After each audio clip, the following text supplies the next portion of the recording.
The following film contains highly sensitive topics of a disturbing nature that some viewers may find unsettling. Viewer discretion is advised. I promise you we're going to straighten all of this stuff out. That's all I can say right now. I promise you. All I can say is that I'm very confident that the court will afford a fair trial, both to Mr. Kelly and also to the persons who allege that they are victims. After years of speculation, whispers, rumors, the verdict is in. R. Kelly has been found guilty. This was not a secret in November 2000. There were whispers throughout the music community throughout Chicago. The alleged crimes are some of the most heinous, graphic, and disturbing ever to go before a court. Guilty on 9 counts, including racketeering, kidnapping, bribery, sex trafficking, and sexual exploitation of a child. For many, this was justice that took far too long to manifest. For decades, there were reports of dangerous and corrupt behavior haunting the King of R&B. Now, the king has fallen, and the autopsy of this impossible sequence of events can begin. This trial was rigged in 2008. Make no mistake about it. This predator preyed on them repeatedly. There's still time for justice for them. And they're not alone. That's good. You're not alone. I have sang with this man. I have taken photos with this man. We need to music, stop celebrating this man. Mr. Anton refers to some of the alleged victims as, quote, groupies, end quote. This is both inaccurate and hurtful to many of the victims. They are not groupies. They are instead brave victims who are seeking justice.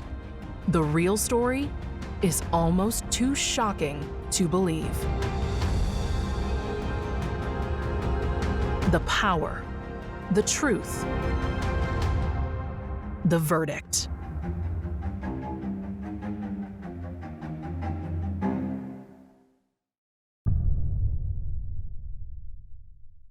I used to think that I could not go on. R. Kelly was crowned the King of R&B by the late 90s.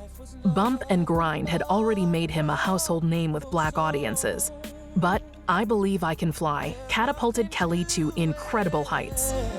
I believe I can fly. Mr. R. Kelly. R. Kelly. On up there.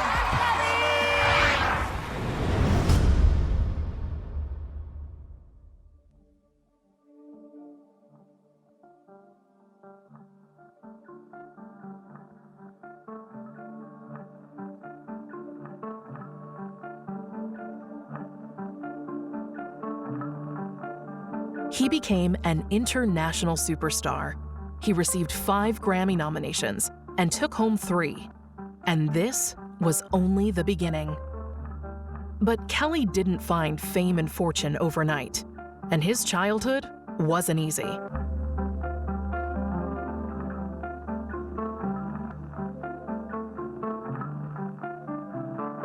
Born in Chicago 1967, his father was absent for most of his life. His single mother, Joanne Kelly, raised her children in the Baptist church, where she sang lead in the choir. Their home was a bare, cramped space in the Ida B. Wells public housing project in Chicago's Bronzeville neighborhood.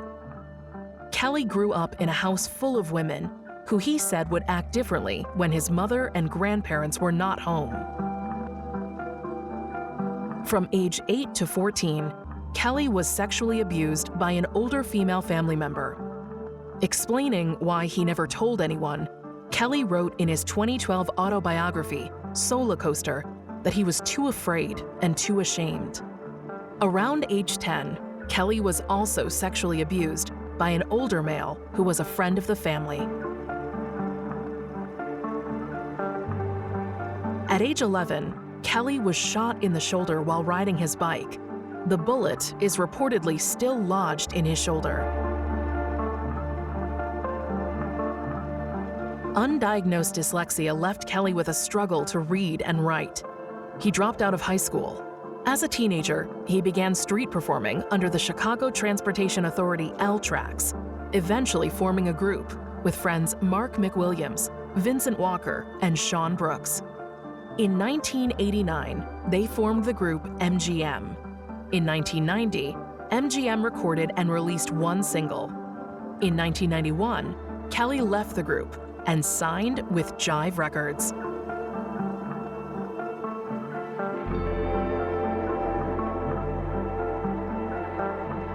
Kelly's first solo album, 12 Play, was released on November 9, 1993, and yielded the singer's first #1 hit, Bump & Grind, which spent a record-breaking 12 weeks at #1 on the Billboard Hot R&B Singles Chart. In 1995, Kelly garnered his first Grammy nominations, 2 for writing, producing, and composing Michael Jackson's last #1 hit, You Are Not Alone. After I Believe I Can Fly, R. Kelly continued to soar. He had money, he had status, he had power. Album after album, hit after hit, his music couldn't be stopped. At least, no one thought it could.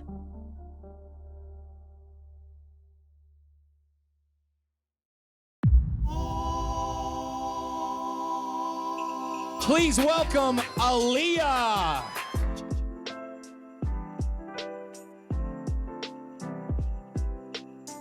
With the industry-defining power that R. Kelly possessed, it doesn't come as a surprise that he began to foster a protege. After all, he was writing, producing, and composing music. Kelly's protege was soon-to-be R&B teen star Aaliyah. Off the back of Star Search, Aaliyah was signed to Jive Records. Kelly had been introduced to Aaliyah by her uncle, Barry Hankerson, just 3 years prior when she was 12 years old, who became her mentor, lead songwriter, and producer of her debut album, Age Ain't Nothing But a Number. The album sold 3 million copies in the United States and was certified double platinum by the Recording Industry Association of America.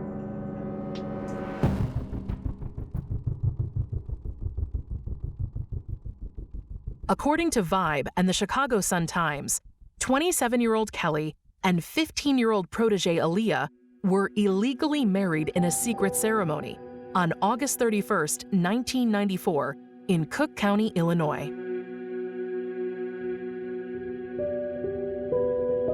Tragically, on August 25, 2001, Aaliyah died at just 22 in an airplane crash in the Bahamas. Her groundbreaking few years on Earth had braced her for greatness, but that chance was stolen from her.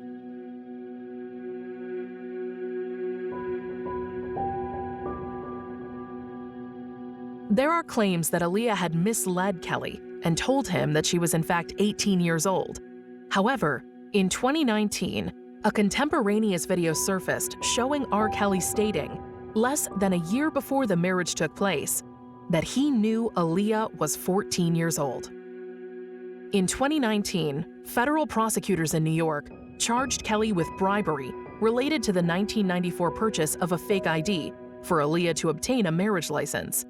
Kelly, through his lawyers, admitted in 2021 to having had underage sexual contact with Aaliyah.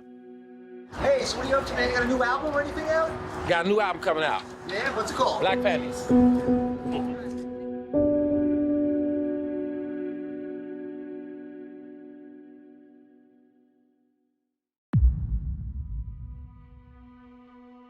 I was the pop music critic at the Chicago Sun-Times, and I had reviewed TP2.com the day that it came out and compared him to Marvin Gaye in terms of his genius as a songwriter and singer.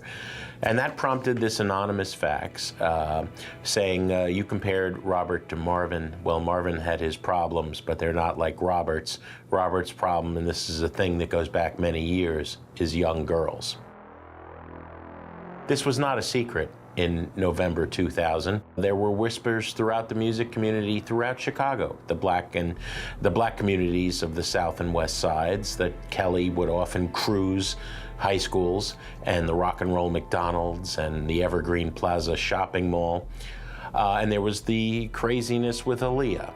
There was a marriage certificate printed in a national magazine here, Vibe, that said he'd married her when she was 18 and he was 27, except she was 15, and that was in all the press surrounding the debut album that he had written and produced for her, which he called Age Ain't Nothing But a Number.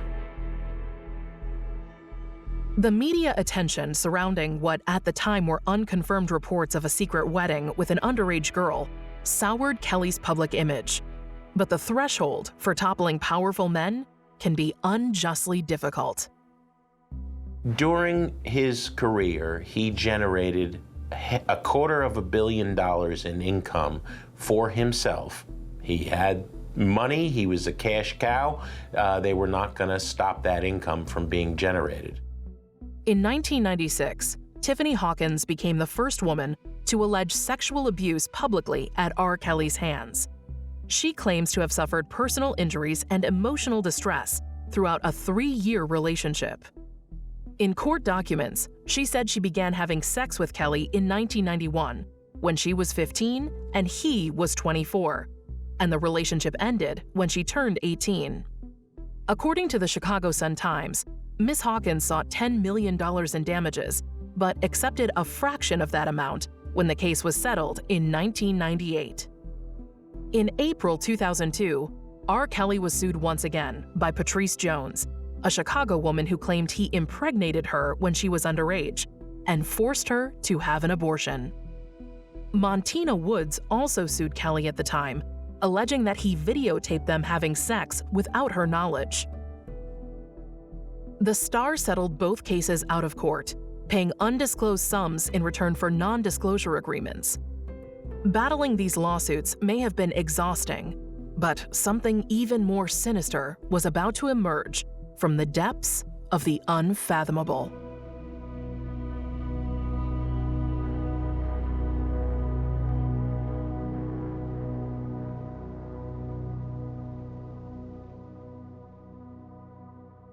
In February 2002, a videotape was left anonymously at the home of journalist Jim DeRogatis. The video allegedly showed R. Kelly having sex with and urinating on an underage girl. This news surfaced as Kelly was set to perform at the opening ceremony of the 2002 Winter Olympics. Kelly was adamant in interviews that he was not the man in the video. In June 2002, Kelly was indicted in Chicago on 21 counts of child pornography. That same month, on June 6, 2002, Kelly was arrested by the Miami Police Department on a Chicago arrest warrant at his Florida vacation home.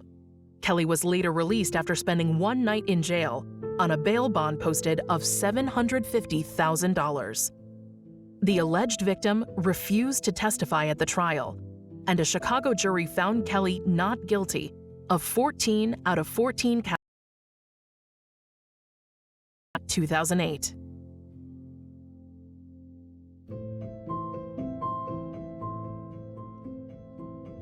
While investigating the photographs reported in the Chicago Sun-Times, Polk County Sheriff's Office searched Kelly's residence in Davenport, Florida.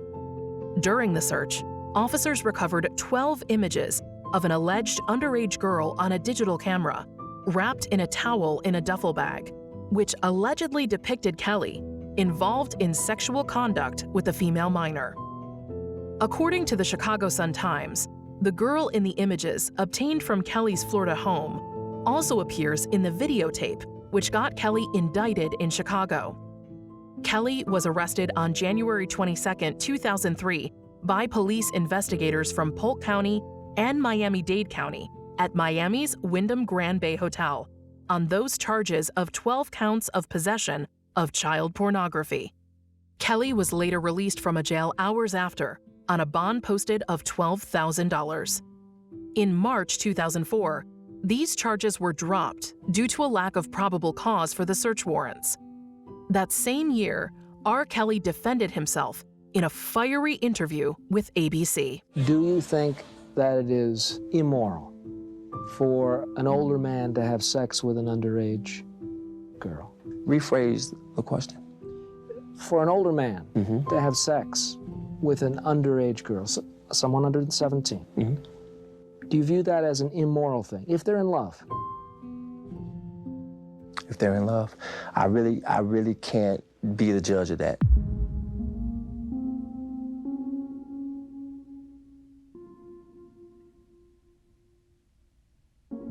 On July 17, 2017, an extensive BuzzFeed article was published titled "Inside the Pied Piper of R&B's Cult." Jim DeRogatis wrote the explosive piece and alleged that Kelly was accused by 3 sets of parents of holding their daughters in an abusive cult. The article alleged that Kelly seduced young women when they approached him for help with their music careers, before taking control of their lives, dictating what they eat, how they dress, when they bathe, when they sleep, and how they engage in sexual encounters that he records. The star also confiscated the women's mobile phones, barring contact with friends and family. Allegedly, the women were forced to perform sex acts on command, forced into group sex, and humiliatingly urinated on. Kelly would allegedly record these acts and share them with his associates within his inner circle. The allegations came from 3 former employees and the parents of several women, who said their daughters had all but vanished. The parents of one of the victims claimed that it was if their daughter was brainwashed, and they called R. Kelly the puppet master.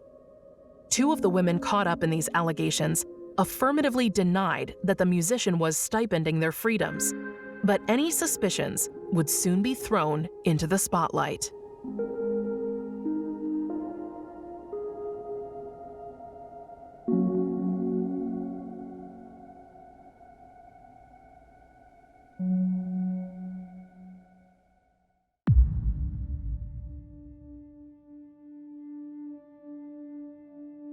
"2018 proved that the curtain was beginning to lift on the alleged dark world of R. Kelly. The hashtag #MuteRKelly campaign lobbied record label RCA to sever ties with the singer, targeting concert promoters, ticket sellers, and streaming services. Around the same time, R. Kelly's lawyer, publicist, and personal assistant all quit, although attorney Linda Mensch said her departure was unrelated to any allegations related to Mr. Kelly's social life. Adamant not to give in to what he denounced as character assassination, Kelly continued to perform live, despite protests outside his shows, and was filmed saying the campaign against him was too late. On July 23, 2018, Kelly sang defiantly on a song he published to SoundCloud, titled "I Admit." "Only God can mute me," he said. "Am I supposed to go to jail or lose my career because of your opinion?" By 2018, the hashtag #MeToo movement had begun to take off, and women across social media were rising up to say enough is enough and share their demeaning experiences at the hands of powerful men. The #MeToo movement has only been made possible by social media, and even though the movement began in response to the Harvey Weinstein allegations, it became a symbol of strength and unity to all those affected by sexual abuse. The #MeToo movement was the catalyst behind what would become the landmark documentary series, Surviving R. Kelly. I think that the Lifetime documentary certainly inspired and empowered many persons who allege that they are victims to feel that, knowing that there are others, that they could now come forward and speak and that they would have the confidence to do so. I never thought I would see this day. Mm-hmm. Many victims feel as though it's been a long time coming. Mm-hmm. We're seeing justice, like every day it's a new development, and I'm happy to see that all of us coming out wasn't in vain. It's not too late for even more persons who believe they were victims of Mr. Kelly to come forward. For Mr. Kelly's defense team to call victims who were all mostly underage remorseful groupies is the most desperate attempt to once again take responsibility off of a predator and throw it onto minors who could not legally consent to sex with Mr. Kelly. The responsibility fell and falls on Robert, the adult. So now we are calling underage child pornography victims remorseful groupies. This is the most insensitive, ridiculous attempt to save Mr. Kelly. It's too late. It just seems as though your time is up. All in all, this has been very emotionally challenging for me, but with the support from others like Gloria, I am starting to really see and know that there is a life for me after abuse. Lizette Martinez, who is here with me today, is not one of those 5 victims. However, she is a potential witness. Lizette is a victim who told what she alleges about her victimization by Mr. Kelly in the Lifetime documentary, Surviving R. Kelly. She has reported what she alleges to law enforcement, and I'm very proud of her because it takes a great deal of courage to recall what was and is a very painful experience in her life. In January 2019, Lifetime began airing a 6-part documentary series detailing sexual abuse and misconduct allegations against Kelly. Within 2 weeks, Kelly launched a Facebook page in the docuseries. Facebook removed the page for violating their standards, as it appeared to contain personal contact information for his accusers. Not long after the series premiere, R. Kelly sat down with Gayle King in what became an infamous and explosive interview. Kelly appears desperate and frantic as he melts down over what he calls assassination attempts. Additionally, 2 women who reside with Kelly, whose parents say are brainwashed captives, declare love for Kelly and defended him during the broadcast.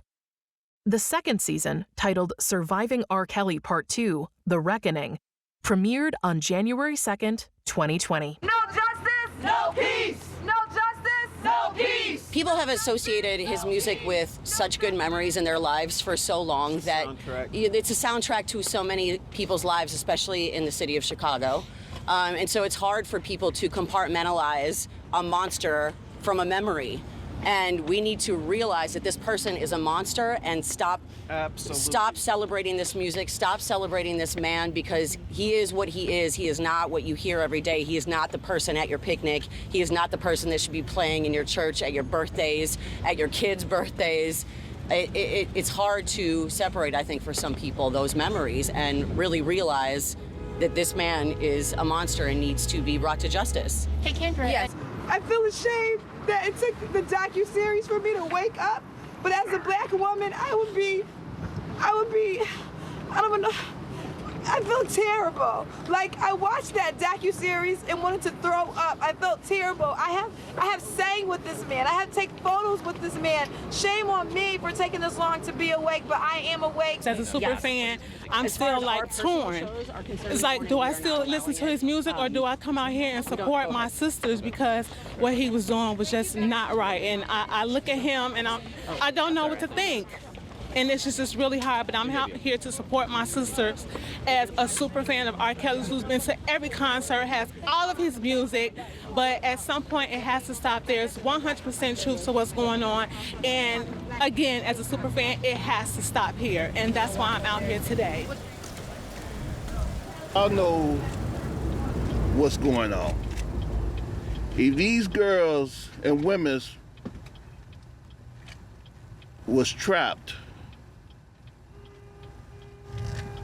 R. Kelly would have let them go. My brother's not going down for this crap, okay? And that's about it. I appreciate it. When women call him a monster, what do you say? He's not a monster. He's a human being just like us. He's not a monster at all. A monster is when you doing crazy crap, crazy things, okay? That's a monster. 48 women cannot be lying. Women that I've talked to for 19 years of reporting across the country, separated by decades, telling the same story, who have never met each other, cannot all be lying. the 26-minute, 39-second videotape for which he was indicted in 2002 on 21 counts of making child pornography. His money enabled him to delay the start of that trial for 6 years. And yes, he was acquitted, but the jurors who saw that video were horrified. It is the most disgusting and horrible thing I've ever seen in my life. But in America today, even after Mute R. Kelly, after Time's Up, at the Me Too moment, we still are not understanding that 30 years of crimes, because the first 15-year-old girl who he initiates sexual contact with, who tries to kill herself after that ends 3 years later, that was 1991. But this idea of a cult and brainwashing, it is being investigated by the FBI, the IRS, and the Department of Homeland Security, which is in charge of sex trafficking in the United States. The federal indictments are being prepared, a grand jury is sitting, and those federal charges are coming down within a month. This man is the worst predator in the history of popular music, an art form with a long and ignoble history of men treating women badly.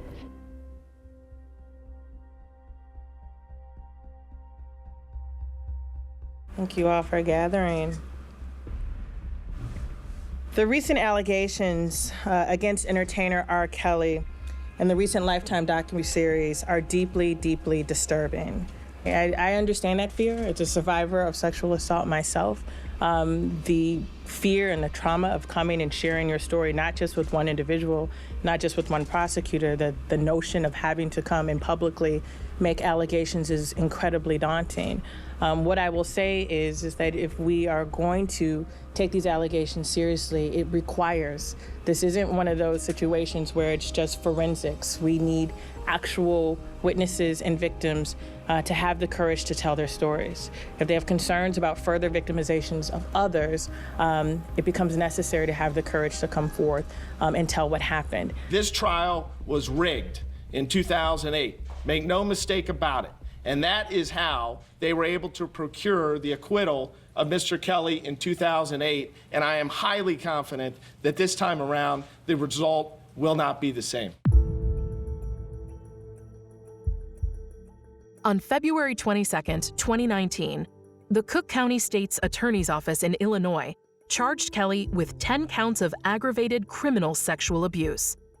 The charges allege that from 1998 to 2010, Kelly sexually abused 4 females, 3 of whom were teen minors at the time, with evidence, including a video provided by Michael Avenatti, infamous celebrity prosecutor, that allegedly depicts a new crime.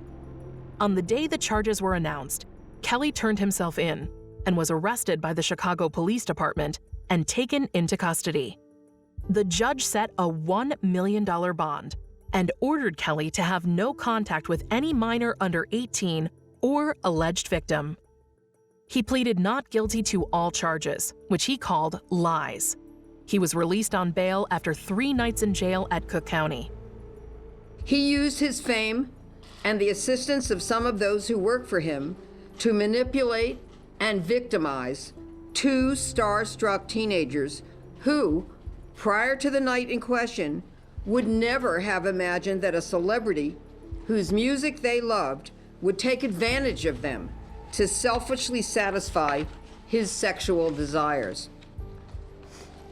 Latrice and Rochelle allege that they were teenagers living in Baltimore, Maryland, when in 1995 or 1996, they bought tickets to a concert and after party featuring R. Kelly and LL Cool J.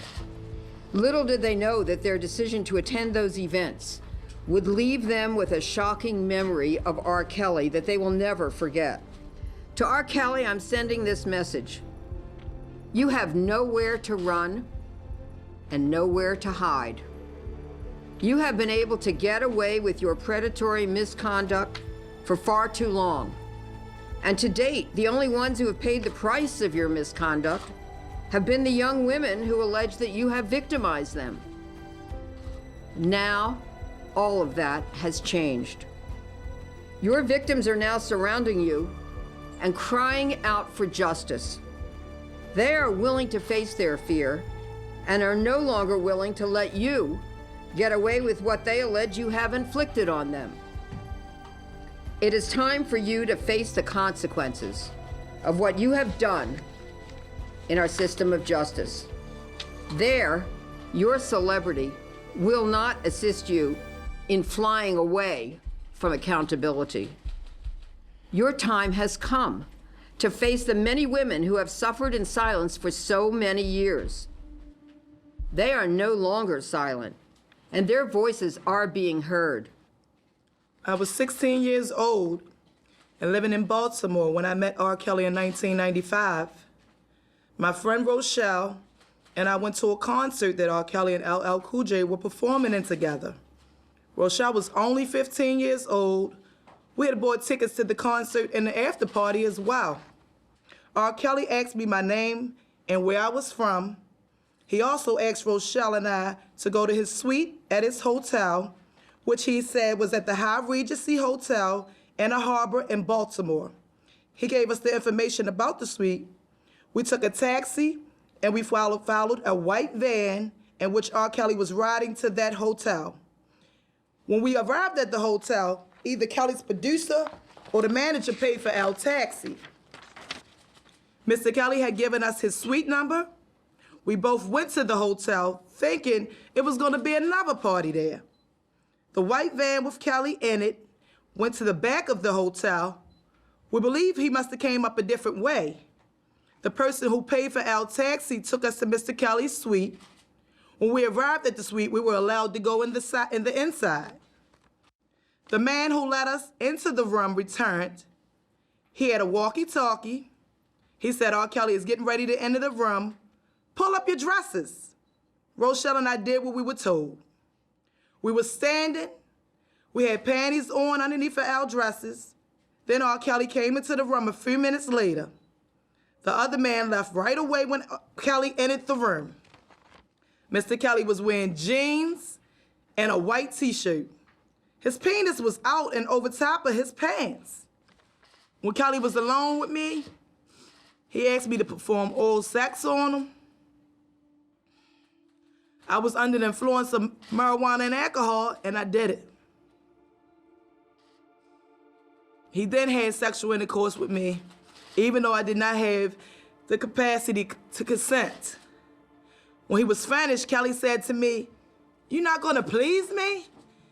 I thought he meant a threesome with Rochelle. I told him that Rochelle was not gonna do it. Then I asked Rochelle to come out of the bathroom. When Rochelle came, Kelly said, "Latrice needs to turn you out." Rochelle did not know what that meant. Then Kelly left the room. Neither Rochelle nor I saw him again. I want victims to know it's not their fault. I'm speaking out now because I want to send a message to anyone who believes she was a victim of R. Kelly's. Well, obviously, we wish the bond would have been much higher or there would have been no bond. I'm not surprised by the result, but I will say this. If Mr. Kelly and his enablers and his handlers engage in the obstruction of justice and witness tampering that they did back in 2008, and if we catch wind of it, we're going to bring it to the attention of the state attorney's office. We're very happy with the bond that the judge said. I think it's fair and reasonable given the allegations. We hope that Mr. Kelly's able to get the money together and post bond sometime today or over the weekend, and he'll be released. He did not force anyone to have sex. He doesn't have. He's a rock star. He doesn't have to have non-consensual sex. All of these people talking to all these investigators, they're all liars. I just want to make sure I got that right, because that's what you've been saying. I'm not aware of any federal grand juries that are looking into Mr. Kelly. And then recently said, "Oh no, I lied about lying about how old he was." No, she showed him the ID, the fake ID, then showed him the real ID. Don't misquote a victim, Mr. Greenberg. You just called a victim who cried in court a liar. Mr. Greenberg's client is in a fight for his life. Mr. Greenberg needs to pull his head out of his ass and start defending his client as opposed to making personal attacks on me and the victims in this case. So as you all know, Mr. Kelly was charged today with 4 separate cases. 2 of the cases are super old, not accurate, not true. One of the cases seems to be a rehash of the conduct he was acquitted for. Double jeopardy should apply to everyone, including R. Kelly. That case shouldn't have been brought. And the last case is a case that involves some allegations in the late 2000s. I know the police have been aware of those allegations. They investigated them. And unfortunately, the state's attorney now succumbed to public pressure, to pressure from grandstanders like Michael Avenatti and Gloria Allred, and brought these charges. Mr. Kelly is strong. He's got a lot of support, and he's going to be vindicated on all these charges, one by one if it has to be. I don't know what the tape is. How can we acknowledge anything exists? We haven't seen it. No one's shown us the tape. No one called up and said, would you like to see it? No one said, can you verify? No one said anything. They're walking around, they say a tape exists. People can say whatever they want. Part of the problem with all of this is that a grand jury investigation is supposed to be secret. And for a secret proceeding, there's been a lot of damn leaks. Look, I finally got around to watching that documentary. And so you had people like Lisa Van Allen. Lisa Van Allen was basically thrown out of court when she testified here at his trial. It wasn't credible testimony. Sparkle says it's her niece, but her niece said it wasn't her. Her parents said it wasn't her. Now maybe they've changed that now because they think there's some gravy chain, or they've got some Michael Avenatti making some kind of promise to him, or Gloria Allred. I don't know, but the fact is that everything in that documentary was a rehash of things they've known for years. The police have investigated, the prosecutors investigated, the jury heard, and everybody rejected it. Okay. Everyone in that documentary, first of all, they're going on a Surviving R. Kelly tour. Have you ever heard of anything like that? Getting paid, selling tickets to go speak to groups about their experiences. Every one of the women in that documentary had a song they were now going to release, a book they were now going to release, a deal they were now going to do. Everybody's trying to profit off of R. Kelly. Hey, I met R. Kelly once. Look, oh, he looked at me the wrong way. Boom, money.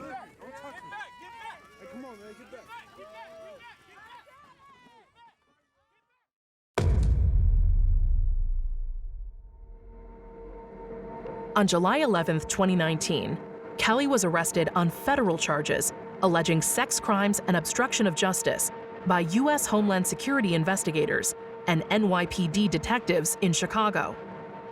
On July 12, 2019, federal prosecutors from New York and Chicago indicted Kelly on 18 charges, including child sexual exploitation, child pornography production, kidnapping, forced labor, racketeering, and obstruction of justice. Speak to us, please. I love my fans. Thanks for sticking there with me. I promise you, we're going to straighten all of this stuff out. That's all I can say right now. I promise you.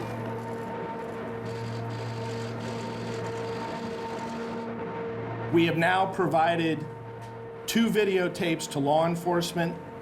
We are presently trying to locate a 3rd videotape that we know exists. That is the tape with Miss Van Allen, Mr. Kelly, and the 14-year-old girl. On the tape, the 14-year-old girl and Mr. Kelly repeatedly refer to her age as only being 14. This tape is graphic. It is lengthy, over 40 minutes in length, and it depicts numerous scenes. It was subsequently learned that Mr. Kelly, through multiple means, had paid the young victim and her family over $2 million not to testify and come forward in connection with the 2008 trial. He was first denied bail in October 2019 and denied bail release again in April 2020 during the COVID-19 pandemic. Superseding indictments were filed in Chicago on February 13, 2020, and in New York on March 13, 2020, raising the total number of charges to 22.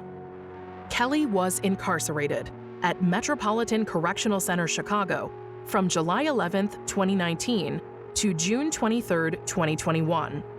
On June 23, 2021, Kelly was transferred to Metropolitan Detention Center, Brooklyn. The federal trial began as scheduled on August 18, 2021. The trial was intense and relentless.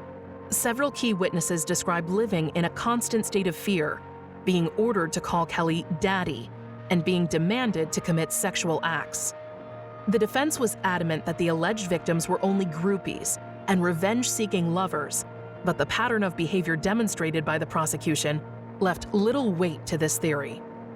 Kelly's former tour manager, Demetrius Smith, admitted that he helped R. Kelly marry Aaliyah when she was only 15. He had bribed a government worker to obtain a fake ID to ensure the marriage could take place.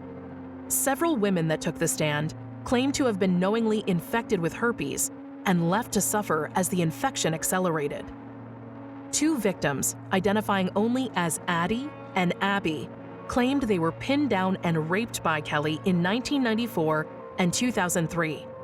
The defense vehemently argued that there was no physical evidence or police report to corroborate the rape stories. Despite this, possibly the most damning evidence were multiple claims of being forcibly videotaped in humiliating sexual acts. 5 months after Kelly was arrested, investigators opened a safe and discovered a stash of the star's personal papers. Among them were several letters written by the women he is now accused of abusing that appeared to absolve him of guilt. These letters were allegedly written against their will.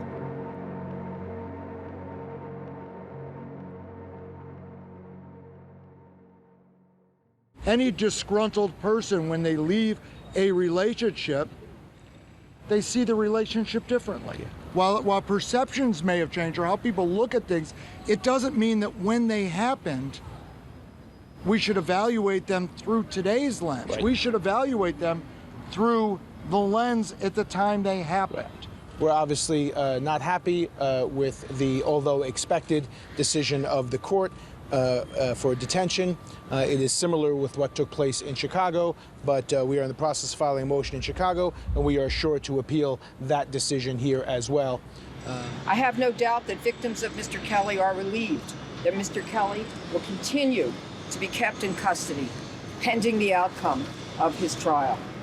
Finally, I feel that it is necessary to comment on Mr. Kelly's defense attorney's allegations in a letter filed by Douglas Anton, Mr. Kelly's defense attorney in the New York case. Mr. Anton refers to some of the alleged victims as, quote, groupies, end quote. This is both inaccurate and hurtful to many of the victims. They are not groupies. They are instead brave victims who are seeking justice. Some of them are victims of child sexual abuse by Mr. Kelly. Some are victims of child pornography by Mr. Kelly. Some are sex trafficking victims. All appear to have been targeted and in many cases isolated and exploited. In many cases, it appears that Mr. Kelly took advantage of his position as a wealthy, powerful, famous celebrity to prey on vulnerable minors who admired and who trusted him. I feel that it is wrong and completely inappropriate to victim blame and insult them in a court of law. Mr. Kelly is an accused sexual predator. He is not only accused in some of these cases of victimizing children by recording them in child pornography, but also in engaging in sex trafficking of them. It is time for Mr. Kelly's defense attorneys to stop traumatizing persons who are alleged to be victims of Mr. Kelly and start showing them the respect which is long overdue to them. We look forward to the victims having their day in court, and I can assure Mr. Kelly that no amount of name-calling or mischaracterization of who they are will deter my clients from testifying in this case. All I can say is that I'm very confident that the court will afford a fair trial, both to Mr. Kelly and also also to the persons who allege that they are victims. After weeks of testimony and entry of evidence, and after 2 days of deliberations, on September 27, 2021, the jury found the 54-year-old Robert Sylvester Kelly guilty on 9 counts, including racketeering, sexual exploitation of a child, kidnapping, bribery, sex trafficking, and a violation of the Mann Act. The judge ordered that Kelly remain in custody pending sentencing, which was set for May 4th, 2022. The King of R&B, who climbed to the mightiest peaks of fame, had come plummeting back to the dark reality that he had created. After the guilty verdict was read, attorney Devereaux Canick spoke to reporters outside the courthouse and gave an update about his client, saying that he was not expecting the outcome of the trial and will possibly file an appeal. What happens next? Now that the verdict is in and the truth is out, all that awaits R. Kelly is the decision of the judge. But with the seriousness of the crimes, the pattern of behavior, and the sheer amount of witness testimony, it is difficult to imagine a world where life in prison isn't the only way to end this story. A story that is almost too shocking to believe.